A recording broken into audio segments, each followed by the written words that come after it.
Madame, Monsieur, bonjour. Merci de nous rejoindre sur notre télévision pour vous informer. Voici le sommaire de cette édition du journal. Dernière apparition audience publique pour le pape Benoît XVI. Le souverain pontife a dit ses adieux aux nombreux fidèles catholiques sur la place Saint-Pierre de Rome. C'était hier, mercredi 27 février.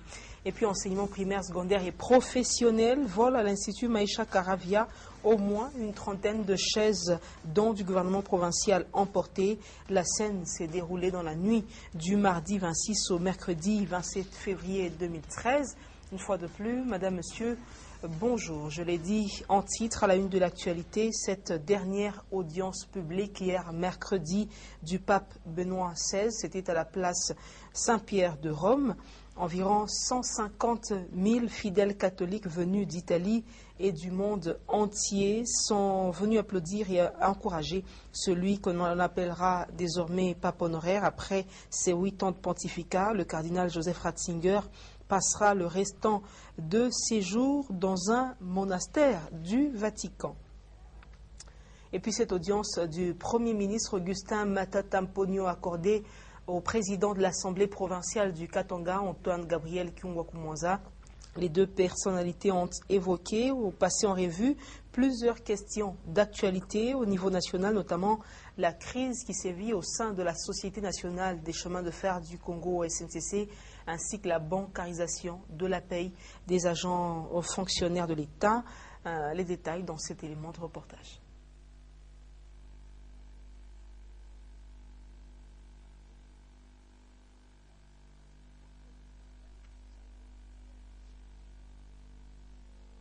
Toutes nos excuses, des petits soucis pour cet élément. On va passer à autre chose.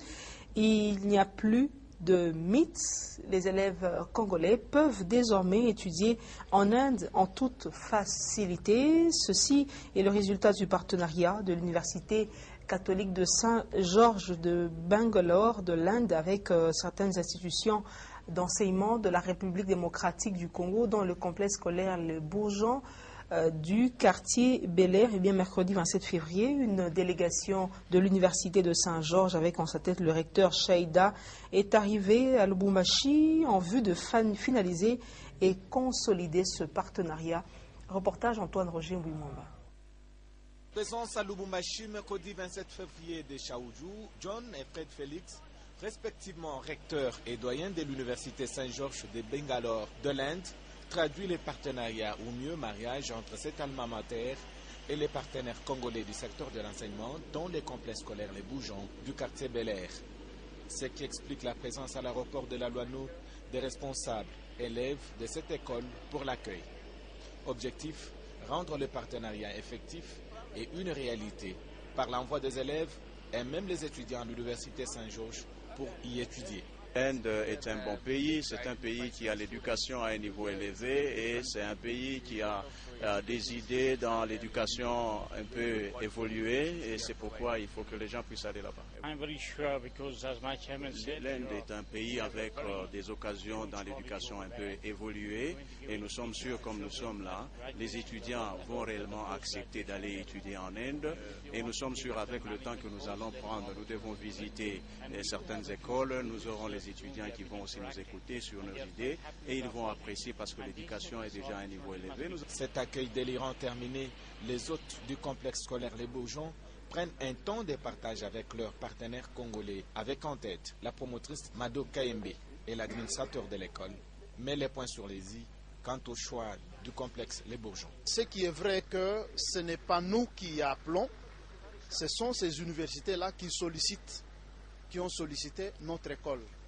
C'est qu'ils ont eu un premier groupe de nos enfants qui ont été formés chez les Bourgeons et ils ont vérifié les niveaux que nos enfants ont acquis. Ils ont trouvé que ce niveau-là était un niveau acceptable pour leur université. C'est ainsi qu'ils se sont dit qu'au Congo, il y a effectivement des enfants qui étudient. Contrairement à ce qui se raconte qu'au Congo, le niveau d'enseignement est trop bas. Non, ils se sont rendus compte qu'effectivement, il y a des écoles qui forment. Dans un futur très proche, le premier groupe d'élèves se rendra dans la ville de Bangalore pour les études. De l'aéroport de la Loinou, la délégation indienne s'est retrouvée à l'hôtel Lubumbashi avant de prendre langue avec différentes parties dans son séjour Louchois. Sachez également que l'Institut Maïcha Caravia, situé au quartier Bel Air, a été victime de vol de 31 chaises, dont du gouvernement provincial du Katanga. Aux petites heures du matin, les cambrioleurs ont réussi à maîtriser la sentinelle et ont emporté avec eux leur butin. Le préfet de cette école déplore cet acte de vandalisme. Et puis la fête de l'entente mondiale a été célébrée avec faste mercredi 27 février à Lubumbashi. Les membres du Rotary Club Lubumbashi et Rotary Étoile et Lubumbashi Étoile se sont retrouvés au restaurant Petit Gourmet pour commémorer également le 108e anniversaire de ce mouvement. Au cours de cette fête, une conférence sur la paix a été animée. Antoine Roger Mbouimamba nous en parle. Au restaurant Petit Gourmet de l'avenue Lumumba, les membres de Rotary Club Lubumbashi et Lubumbashi Étoile s'y étaient retrouvés pour célébrer la fête de l'entente mondiale. Occasion pour eux aussi de partager le 108e anniversaire de leur mouvement, intervenu ce mercredi 27 février. Devant les invités, Jean-Pierre Moukala, président du mouvement de Lubumbashi Étoile, prononce son mot de bienvenue avant d'expliquer le pourquoi de la fête et de la journée, suivi de la présentation des différents membres des différentes délégations présentes à la cérémonie. Une journée qui nous permet de rassembler plusieurs nationalités et à partir de cela, nous pouvons partager notre idéal qui est servir d'abord et entraîner la paix dans tout le peuple du monde, quoi. Alors je crois que les amis ont répondu assez nombreux. Normalement, on invite les consuls, les représentants des consuls et les représentants des organismes humanitaires. Et là, nous avons eu la chance d'avoir 3 représentations de consuls, donc la Belgique, le Zimbabwe et la Zambie. On a aussi eu un représentant de l'UNICEF. Et je crois que les personnes étaient concernées par notre journée, parce que ça parle de l'entente et de la paix dans le monde. Autre étape de la manifestation, c'est la conférence portant sur la paix, laquelle était animée par M. Henry. Il est temps de manger et de boire. Tout le monde est à table, avant que l'assistance ne soit invitée à un jeu de questions-réponses et corrections. La fête se clôture par la remise de cadeaux et des ventes de pain de la 31e conférence de district à Libreville, au Gabon. Autre chose, le docteur Peter Macharia, spécialiste praticien en provenance du Kenya, est arrivé hier mercredi comme prévu. Durant son bref séjour louchois, il va consulter les malades, les patients souffrant des maladies dites incurables telles le diabète, le kyste et autres. Ce sera au centre Nyota et Al-Fadjiri, situé sur l'avenue Mwepo. Reportage. Je suis médecin venu du Kenya. Je m'occupe du traitement tradit moderne chez nous au Kenya. L'objectif de ma mission ici à Lubumbashi, c'est de faire connaître le savoir que j'ai dans le traitement tradit moderne. ambapo ndiko ninafanyia kazi. Ni madhumuni ya mimi kuwa hapa Lubumbashi, nimesema ni kwa sababu ya kueneza huduma nilizo nazo kule Kenya, kutaka kuwafikishia wenyeji wa Kongo. Je viens aider mes frères congolais, car chez moi au Kenya, j'ai réussi à traiter 95% des maladies incurables, et ce, dans un délai raisonnable. Sisi tunayaita sugu, ile magonjwa inashinda kutibika kule, tumepata kuweza kuyatibu. Wakati huu tunaweza sema tunaweza kutibu 95% ama 90% ya magonjwa yale yote tunatiba kwayo, tukiyapa muda wa kuyatibu na kaisha kabisa. Kwa hivyo ni kueneza huduma kama vile nimesema, kuna watu. Ma connaissance dans le domaine tradipraticien a été appréciée par les Congolais de votre ambassade à Nairobi et ont préféré que je vienne en RDC.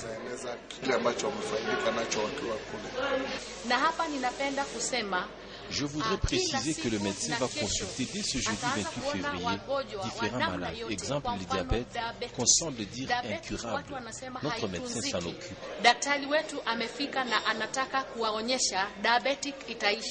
Il traite aussi l'asthme, le prostate, la stérilité, les kystes, le foie et autres maladies chroniques. Le médecin spécialiste est là et tous les louchois sont invités à rencontrer ce médecin. Il est vraiment spécialiste et il a seulement 2 jours et toute consultation. Autre chose en santé.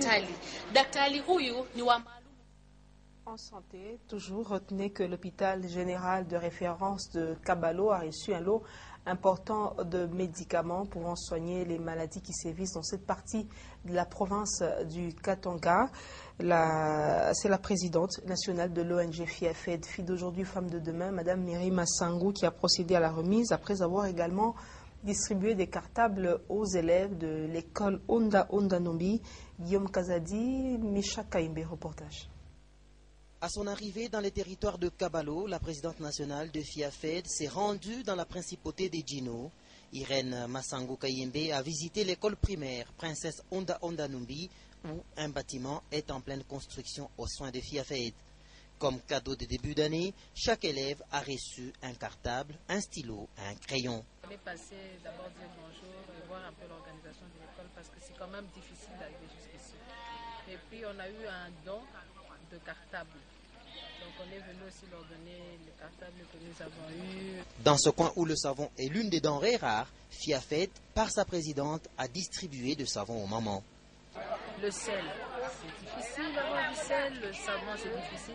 Plus tard, la délégation de l'ONG Filles d'aujourd'hui, Femmes de demain, s'est rendue à l'hôpital général de référence de Kabalo pour une remise de médicaments reçus du ministère national de la Santé en présence du médecin-chef des zones. Nous savons que notre milieu étant enclavé, comment et combien ça vous a coûté pour le transport. Nous vous remercions sincèrement et à cette occasion, nous retirons nos remerciements. Par la suite, Irène Massango Kayembe a visité le Lualaba, le Pont Zovo et les champs de FIAFED dans cette partie de la province.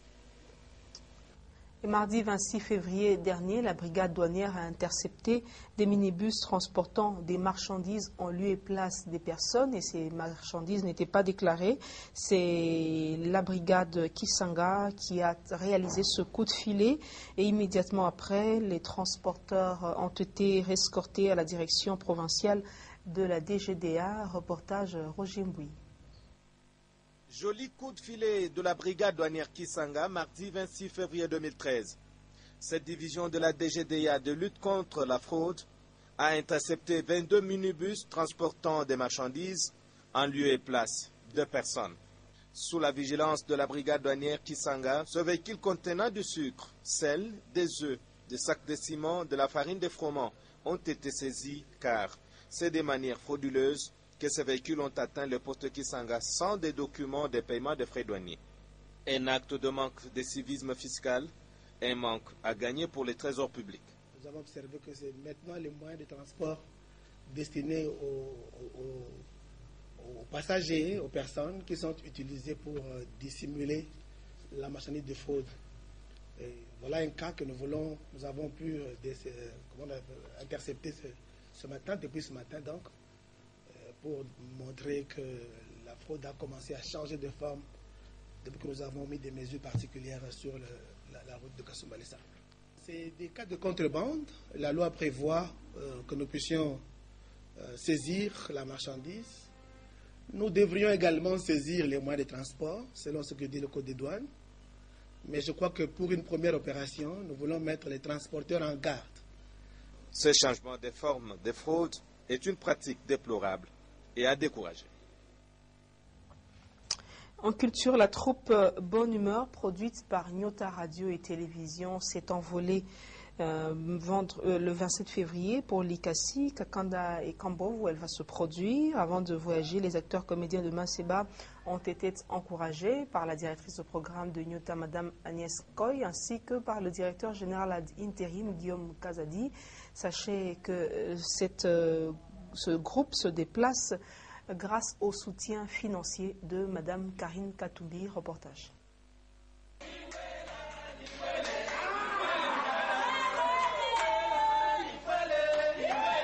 Tous les artistes comédiens de la troupe Bonne Humeur de Nyota Télévision au grand complet quittent Lubumbashi pour une tournée d'une semaine grâce au soutien de Madame Karine Katumbi. Avant leur départ, tous les acteurs de la troupe Serge Maseba Dynamique étaient en attente dans les installations de Nyota Télévision. Delamba, Kashikishi, Olga et leurs collègues de Bonne Humeur ont dédié leur voyage à Nyota Télévision et à Madame Karine Katumbi. Nous remercions d'abord Maman Karine Katumbi les symbolise le gouverneur de province, le champion social. C'est pas pour longtemps, peut-être dans une semaine, on sera de retour à Lubumbashi. Merci beaucoup. Avant de quitter les installations de Nyota Télévision, les artistes comédiens de bonne humeur ont été encouragés par la directrice de programme de Nyota, Mme Agnès Koy, et le directeur ad intérim Guillaume Kazadi. Je ne peux que souhaiter à toute l'équipe de bonne humeur un très bon séjour à Likasi, qui nous fasse honneur et qui tourne de très bonnes scènes de théâtre là-bas. Bon voyage à tous. Merci.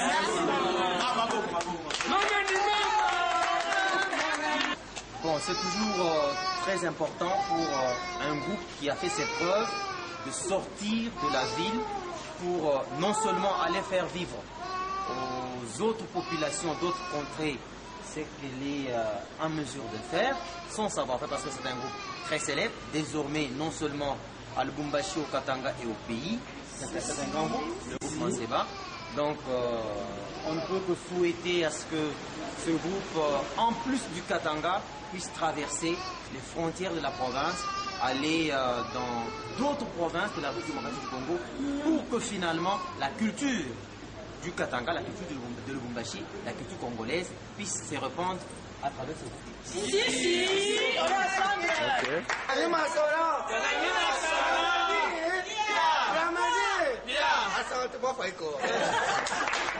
Et dans une ambiance de joie, de chant et de prière et de danse, tous les artistes comédiens de bonne humeur de la troupe Manseba ont embarqué dans un bus qui va d'abord les amener à Likasi, puis Kakanda et enfin Kambov.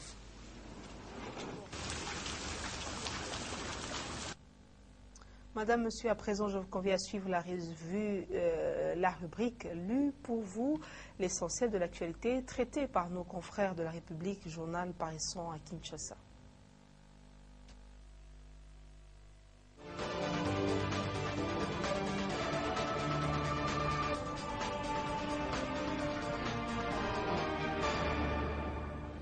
À la une de la République, les M23 se bouffent, 17 morts. Panique après la signature de l'accord. Lors de la signature de l'accord d'Addis Abeba, Joseph Kabila plaide pour la paix réelle. Texte complet de l'accord cadre signé à Addis Abeba.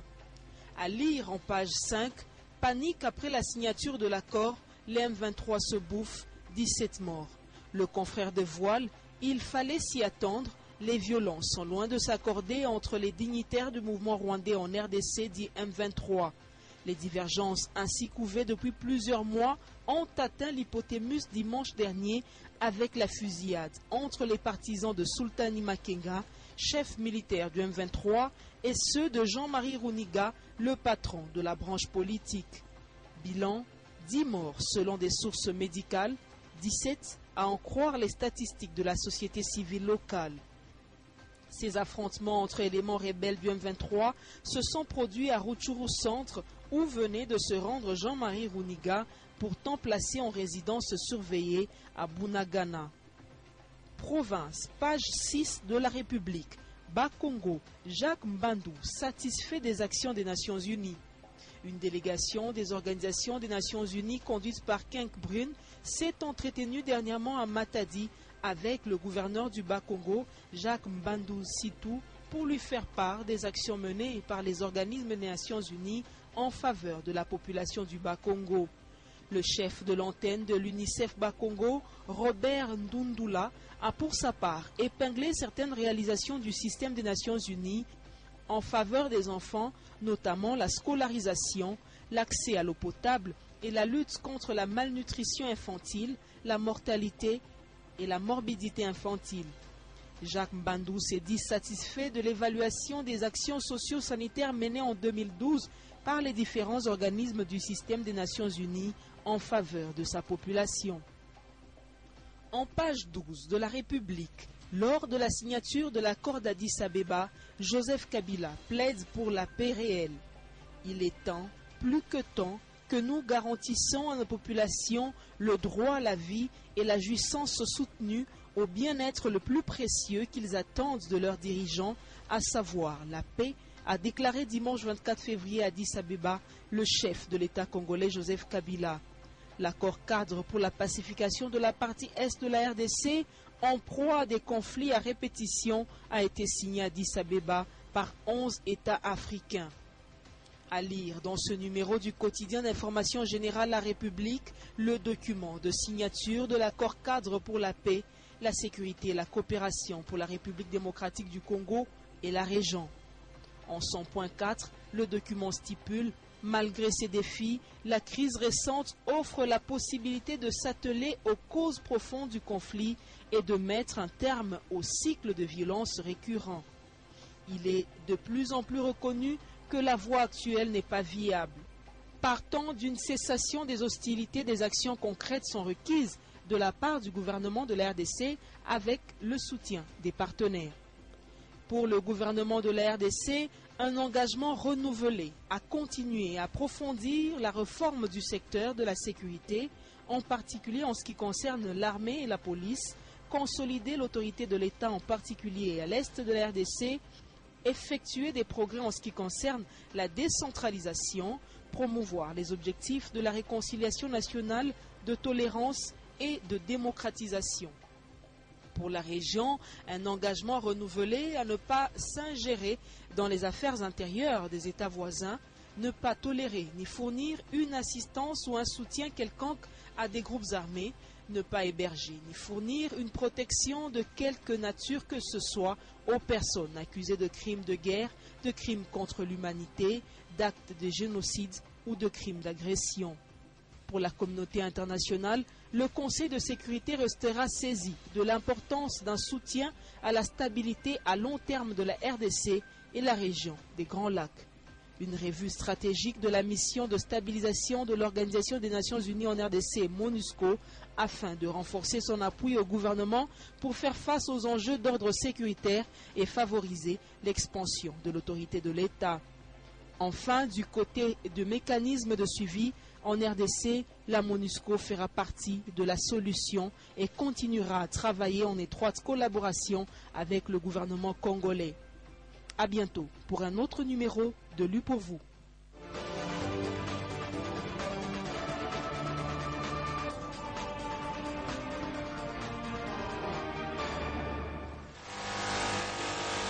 C'est la fin de cette édition du journal. Merci à vous de l'avoir suivi. Voici le rappel des titres. Dernière apparition ou audience publique pour le pape Benoît XVI.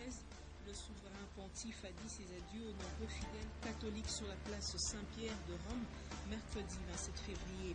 Enseignement primaire, secondaire et professionnel vole à l'Institut Maïcha Caravia. Au moins une trentaine de chaises, dont du gouvernement provincial, emportées. Le drame s'est produit dans la nuit du mardi 26 au mercredi 27 février 2013.